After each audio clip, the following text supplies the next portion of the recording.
I think the wealth needs to be spread and the blame needs to be spread as well.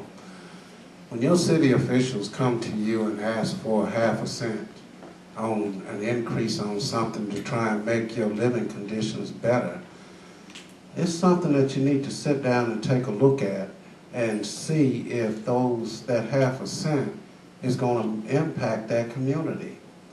But then you have to understand that that 0.5% has to be spread out throughout all the communities. Let me tell you, if you've been at the same level of government that you've been at for the last 30 years, guess what? You're going to be in the same level of government that you were 30 years ago. But times have moved forward, but you're still living way back here in the past. So if you want to see improvements, it's going to be a sacrifice. It's going to be a sacrifice on your pocket. Believe it or not, 0.5% really ain't going to kill you that bad, too tough. But what it will do will improve your environment and your living in your city. But are you talking about progressive taxes? Just to say 0.5%, it could be a regressive tax that's going to hurt the poor more than it's going to hurt the wealthy. It's just blanket 0.5%. And I hate to get into it with you like that, but you know, you got taxes that hurt us as much as they help us. Yeah. If you're making, I got a section of my city that the yearly annual income is around less than $8,000. And 0.5 penny on an $8,000 a year income make a difference. But we haven't raised our millage rate, our school millage rate. Yes. We haven't raised the millage rate since integration. So we don't put any more money into the school that would affect the people with $200,000 and $300,000 homes. We want to take the pennies out of the sales tax and hurt the people who need it the most. Okay, and even and I'm familiar with you, who you are. So we, but even since you've been on the council in your community, in your budget, aren't there some things in there that are just totally unnecessary, that's hurting the community? And are we really acting and cutting those things out of that budget so that things can go to that community to improve it? We put more money into our school system in 1 year than the previous 12 years of any other of the city government, because that's what we think the key is. If we can educate our kids and create youth, and I believe that if you can make the direction, the presence of light is the absence of darkness. So if we can give all our kids a place, somewhere to aim towards, and tell them, I'm on a campaign right now where I'm trying to drill it into the heads of our kids so much that you can be anything you want to. I'm going to keep telling them until they believe me. We just have some Olympic gold medalists come to speak to our school, and we're just going to drill it into their heads, because the presence of light is the absence of darkness. So you're right. You got to invest where it counts. And if we put our time and our money into our kids, then our kids will take care of us and grow our city. And that's a beautiful thing, to bring folks in to motivate them. But at the same time, that, you know, the motivation is good, but that the level that we're speaking at, you can motivate them all day long, but if there's no action coming from it, then it's just motivational speeches. You're right, but if you see our graduation rate going up and 80% of our kids that graduate went to college, that's great. You see the difference. Yeah. By the way, my plan was to get you all out of here by 7:30. But I'm going to go ahead and allow about 3 more questions. Now, here's the thing. If you want to talk to these people, they're here. Okay? So I just want to let you know that. So if your question did not get answered publicly, then I'm going to, you all can have a chance to talk to them. I'm going to go ahead and let one of our candidates here, Mr. Teddy Copeland, he has a question. All right. First of all, those of y'all don't know, we have a lot of people here from Anniston. I'm the city prosecutor for the city of Anniston, and we were talking about Officer Solahub earlier. And he said something that was a little bit incorrect. He said when he was killed that it separated the community. And these 2 gentlemen right here, that's when we all got into each other's lives. It brought us all together. They can sit here and tell you, as a community, we had a tragedy, and we forgot about our race lines, we forgot about our economics, we forgot about our jobs, and we all started coming together. There started being community meetings, there started to be organized events, and then a new city council came in and they continued with those community meetings to talk to people. But what I have seen as a prosecutor is, like you said, today is the 3rd year. It's our 3-year anniversary, yesterday's anniversary that we remember because that's the day we lost a brother.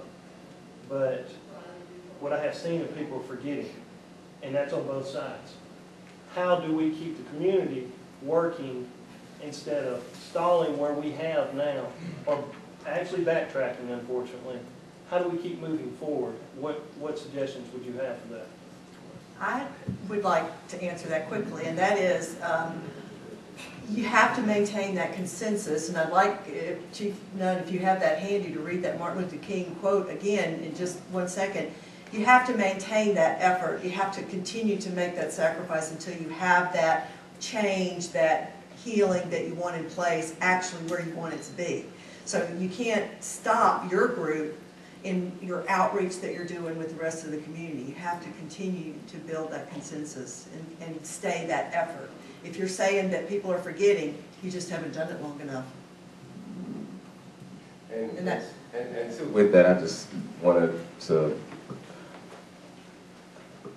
I hope, Mr. Copeland, when I said that, I hope I didn't, you know, when I said it tore the community apart, I mean, in many ways I meant that it ripped our hearts apart to see that young man lose his life. I actually met the family of Justin Sullivan, wonderful people. I would go to their house any day for dinner. And so when I say that, I mean, it ripped a lot of us apart. It made us confused about a lot of issues that we were not aware of. It made us confused about a lot of things that we didn't understand. And people were very angry. And sometimes when you're in the midst of anger, you don't know what to think. You're left, you're right, you're here, you're up, you're down, you're all around. So I just wanted to make sure I clarified that in that. Yes, well, sir. I think that the city officials need to be applauded for coming together. And I think that if y'all continue to stay together and work together, the rest of the community will see that unity. And this is what we're lacking. We're not lacking enough unity, and it's not being seen. So as long as you guys are working together, showing that unity to the community, it's going to get contagious. It's just like if one person smiles, guess what? 5 or 6 more are going to smile with them. And they don't even know what they're smiling about.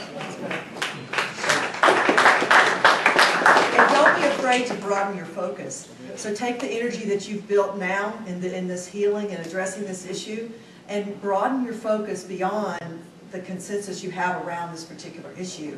Use it for all these things that we're talking about in improving police and citizen involvement, participation. I'm going to take about 2 more questions. I'm serious. I need to let y'all go. We have here Mr. David Baker. He is the president of the Calhoun County NAACP. Mr. Baker, go ahead with your question. Yes, I just want to make a comment. Basically, I'm the president of the NAACP for Calhoun County. I have found since I've been president and before, that if you don't open doors, you close out the community. And my job has been to reach out, talk, and try to find out what the problems are, even if there's a complaint against the police department or is a complaint against citizens, because we sometimes get out of hand as well. A police officer, in terms of him leaving home, he leave home just like I do sometimes, mad. I mean, they're individuals. They are not just a uniform person. They are people. And when they go out into the streets, they make mistakes just like we do. And that's why it's a cat and mouse game when it comes down to arresting folks, when it comes down to people doing things that is improper. Let me just say that the other day, I got a chance to witness three officers that did their job well. I mean, I'm talking about from day one, from the time they approached the gentleman and everything. And the door was open for me to see what happened. But the call came in that he had been beaten by the police. He died in the police custody. He was beaten. And my job was to go down and find out. And with the family, we went and we tried to find out what happened, and the door was open. So when it comes down to race relations and police and the community, I believe that if we start to get together. Another thing is I want to make a comment about is that how can you decriminalize folks when you put them in jail and they get out and they own restitution, nobody won't hire them. They end up going back to jail because they can't find a job, and that makes it bad. We sent 733 people to Gulf Shore back when they had the oil spill. We trained them, sent them down. No crime in Anderson. No crime just went down. But as soon as they got back and the money was spent, the crime elevated. When you got people that is left out, knocked down, and left out of the system, you're going to find that they are going to become restless. In the 60s, and I am 63 years old, so I can remember the 60 riots and stuff. In Impala and in LA and all over the country, when people are left out, they find things to do wrong when there is no hope. And you cannot keep a system that you got temporary agency that's hiring. Nobody's hiring from the company anymore. It's temporary agency. And you go to work and you work for 3 months and they lay you off, or they don't hire you at all because of background checks. It was gentlemen that went to school with me that got in trouble back in the day. And now all of them are permanent citizens. They never had to worry about background checks. Some of them had did some things that I wouldn't even think about doing. But they got a chance to go to work and provide for their family. That's the name of the game. You got to raise the economic scales up. I mean, $7.25 an hour. I was making $3.25 when I was in the 60s. Now it's $7.25. But gas is $3.25 and $3.30, $3.40. So you got people that wants to work. You got people. But I think that the relationship that I have enjoyed since I've been president, I don't know how long I'm going to be, is that I can go to the police, and when we have problems, they open the door, we sit down, we don't disagree, we don't agree on every issue, but we do come up with a compromise, or we come up with me saying, well, ain't nothing we can do. But there is some things that we can do better from the community side, and I think that if we keep the doors open in the police department, we'll be better off. Thank you. Yeah, I also think that if the community worked well with the police department, a whole lot of great things can happen in the cities. But as long as the community is against law enforcement, then there's going to always be some chaos. So I agree with you that if the community can stand with the police officers, we would have a great city. We would have a great community, some great communities to come out with it.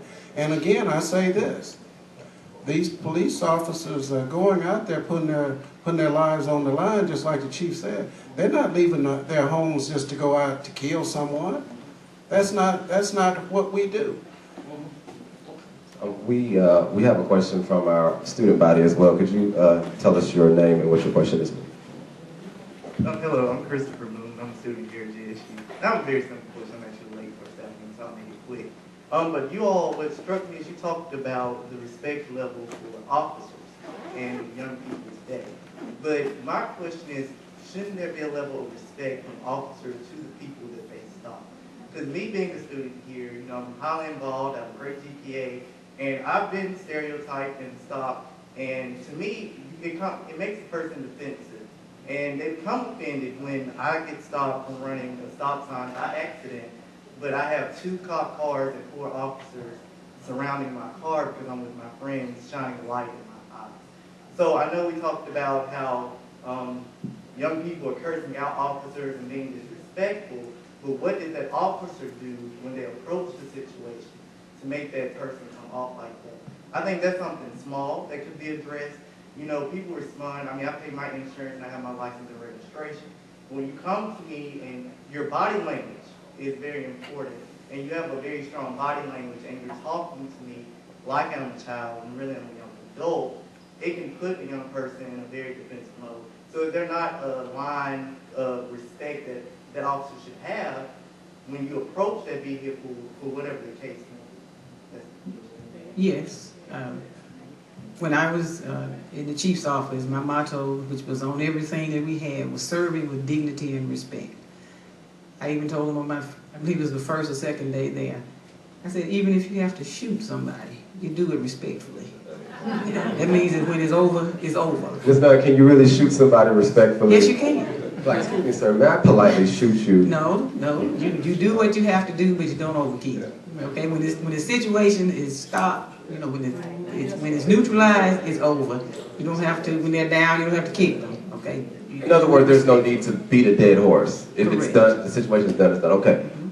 You all, I really have to get you out of here, so we're going to have one last question from a student here at Jacksonville State University. Please tell us your name and what's your question? My name is Rohan Grant, and as I said, I'm a student here at Jacksonville State. And I have a few comments and one question. Speaking to the panel specifically, talking to an older generation from a new generation where technology, social media, TV, Facebook, and Instagram are raising kids more than parents sometimes. What I've seen, since I'm part of the new generation, I've seen a lot of kids nowadays being followers more than leaders. I was born in 1990, back when there wasn't really too many computers or cell phones at all. There was a lot more leaders back then than followers. Nowadays, I see a lot of followers, kids following what other kids are doing instead of being an individual. I partially blame media, but nowadays I don't see kids coming out of their comfort zone to see what they want, to do what they want to do. They're staying in their comfort zone and following their friends and doing what they see on TV. Even dressing the same haircuts, you know, stuff like that. And yeah, I just want to speak upon what you said about the Bible and religion, being religious. As somebody who used to be agnostic, which is somebody who believes that there's something, but you don't know what it is, I'm a Christian now. I consider myself a Christian because I actually did read the Bible. Even if you don't believe in the Bible, you can't go wrong with following the rules and the morals of the Bible. There's nothing negative in it that will make your life go negative. The Bible is nothing but positivity, which can only make your life better, even if you don't believe in a God or God, be God. And my question is there something being placed where police officers have to wear a camera on them? Because, you know, being a social media user, you hear rumors about stuff coming into place. I heard that police officers are going to have to wear a camera on their suit. Is that true? And do you believe that would work, even if that's not true? So which one of those, because I heard a few different questions, which one of those questions would you all? Well, I was going to answer the last one that they actually put in the form of a question. As far as the body cameras, I can't speak on that because I'm not involved with the department on that level. I can say that even years ago that we had the equipment in the cars that monitored certain things, and they were also, I think, right before I left or right after, they started to wear equipment. It didn't have a video, but it would pick up the audio of everything that was going on. So as far as the body cameras, I don't know. But keep in mind, when you talk about those type things, you're going to have to talk about who's going to buy them, how they're going to be stored, the chain of custody, and all of that other things that go with it that's going to cost some money. Maintenance. Yeah. If I can say just real quickly, I think there's an assumption that we can do these things and it'll fix the problem, but it's like a Band-Aid. You know, it's like going to a school system, put metal detectors and cameras, and we can treat, you know, high school kids like the prisoners. That doesn't solve the problem. We're not getting to the root of the issue, which I think is economic. I think a lot of people have made that point. So I think putting cameras on police officers is not probably a bad way to go, but realistically, again, it's not getting to the root of the problem. And then, you know, the cameras can show how belligerent citizens can be. So police officers don't have a problem wearing a camera because, you know, the truth be, I mean, I've stopped folks and first thing they do when they get out and start fussing, they don't even know why I stopped them. You know? And citizens need to understand that your responsibility is to follow the commands of that officer, regardless of why he stopped you. You can hold that phone in your hand and say, I'm recording this. Who cares? If he says, put your hands on that car, you need to put your hands on that car. You see what I'm saying?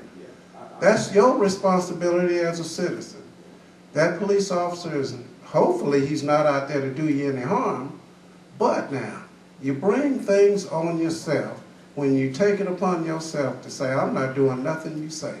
Yeah, that just brings problems, and that's when we're supposed to do something. And me, who, you see, I dreads. First thing when the cop pulls me over, I put my hand up because, I'm going to stereotype me. Even me as somebody with dreads, when I see somebody else with dreads, I'm like, you never know what some of these intentions are. Because if you watch the news, the people breaking the houses and shooting them, what do they have most of the time? Well, just do what they say. Do what they say, and you'll be okay.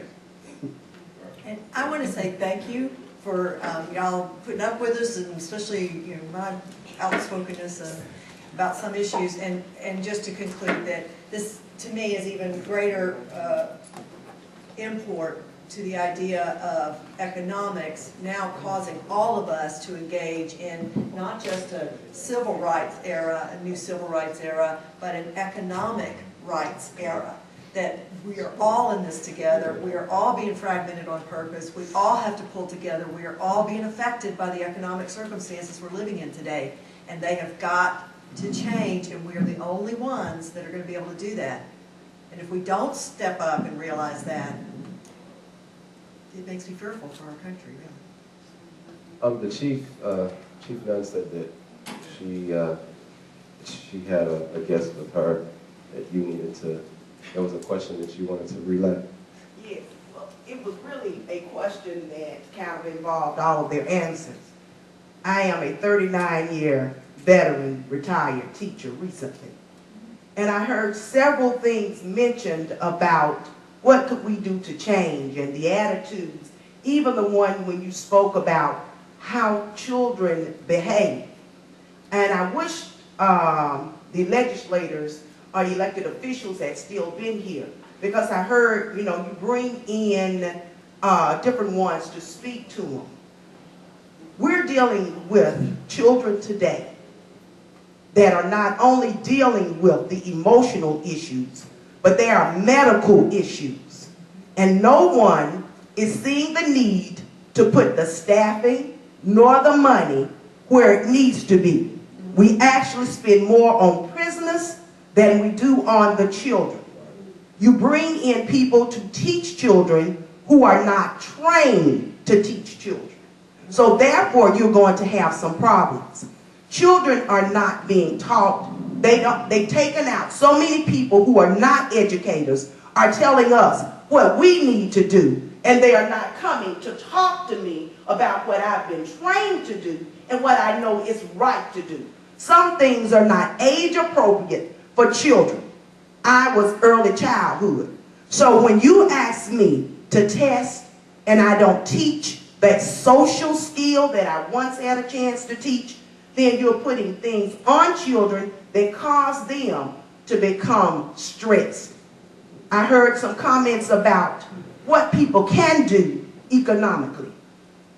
The chief is my sister. We were raised in a home where my daddy was a coal miner, and many times he was laid off of work.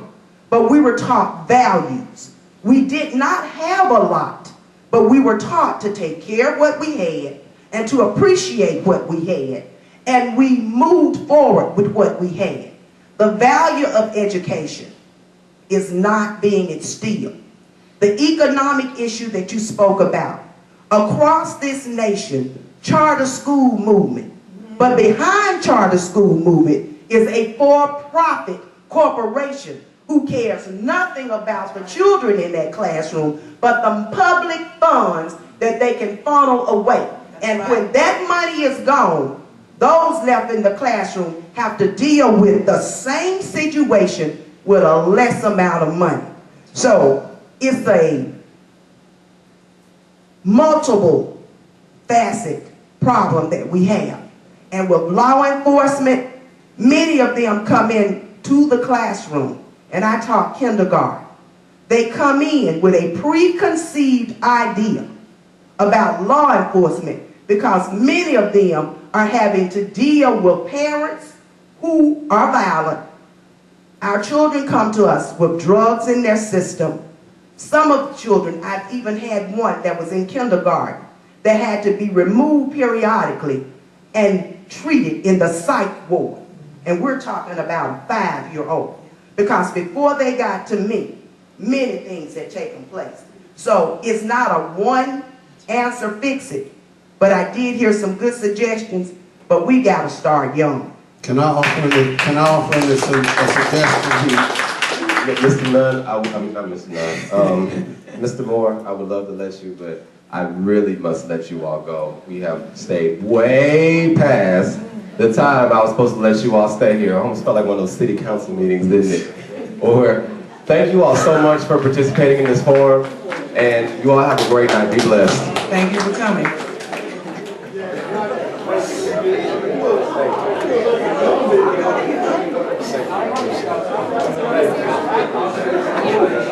Do you want to see where